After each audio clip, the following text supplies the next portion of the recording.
After the media lied about Trump, Newt Gingrich went on TV and leaked their worst nightmare.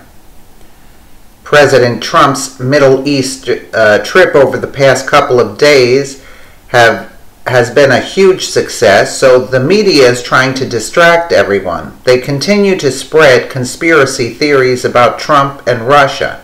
Well, Newt Gingrich has had enough. He just went on live TV and exposed the media's worst nightmare. Newt said that while the media continues to witch hunt about Trump and Russia, they are ignoring Hillary's selling 20% of America's uranium to Russia.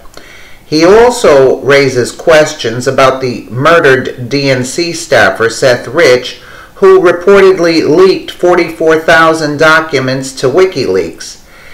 He asks why this apparent assassination is not being investigated.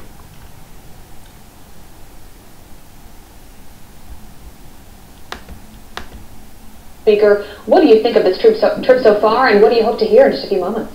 Well, first of all, the most important single statement was Egyptian President al-Sisi, who said Donald Trump is a unique man.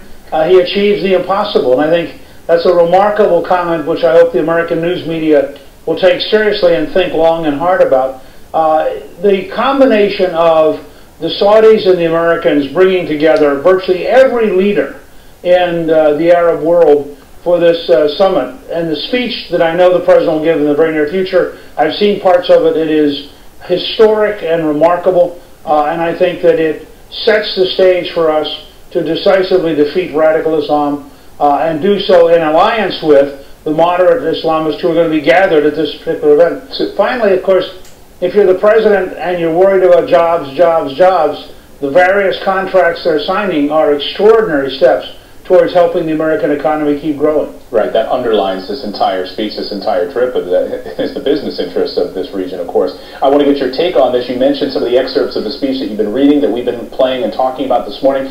Here, confronting radical Islam is one of the excerpts from that speech that Mr. Trump is going to present in just a few minutes, and it reads this way.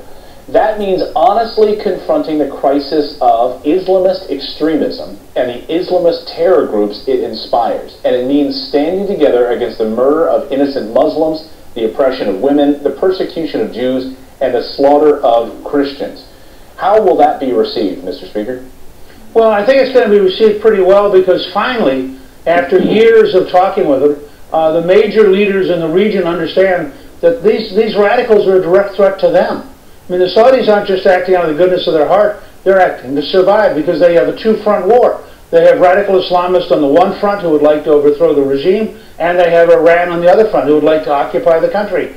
And so they have been forced by reality into becoming our allies. And let me note, by the way, because I already watched one of the other networks trying desperately to draw a gap between what Trump said as a candidate and what Trump is saying here. This is a very strong, very direct speech being given right there in the face of all these major leaders. He pulls no punches.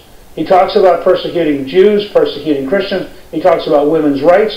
And he uses the word Islamist, which is technically the right word, because it refers to the political movement, not the religion. But it's, you compare this speech to Obama in Cairo, and you'll see the difference between appeasement and cowardice on the one hand with Obama, and a clear, direct statement of what we need to do on the part of the President.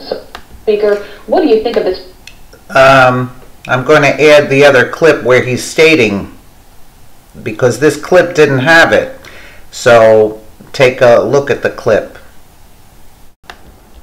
Mr. Speaker, we had a guest on our show earlier today who said, maybe because of all this confusion that you talked about, these, supporters are confused, we don't know what to believe, sources coming out of this, is it true, is it not, are people actually leaving this White House, is there a confusion that this Robert Mueller investigation will in fact finally shed some light on the truth? Do you buy that argument? I don't know. I think it depends in part on how Mueller defines his investigation. People talk about, was there influence from Russia? Well, does that mean they're going to look at the $500,000 paid to Bill Clinton? Does that mean they're going to look at the uranium deal that gave Russia 20% of the uranium while Hillary Clinton was Secretary of State? Let's go down the list here.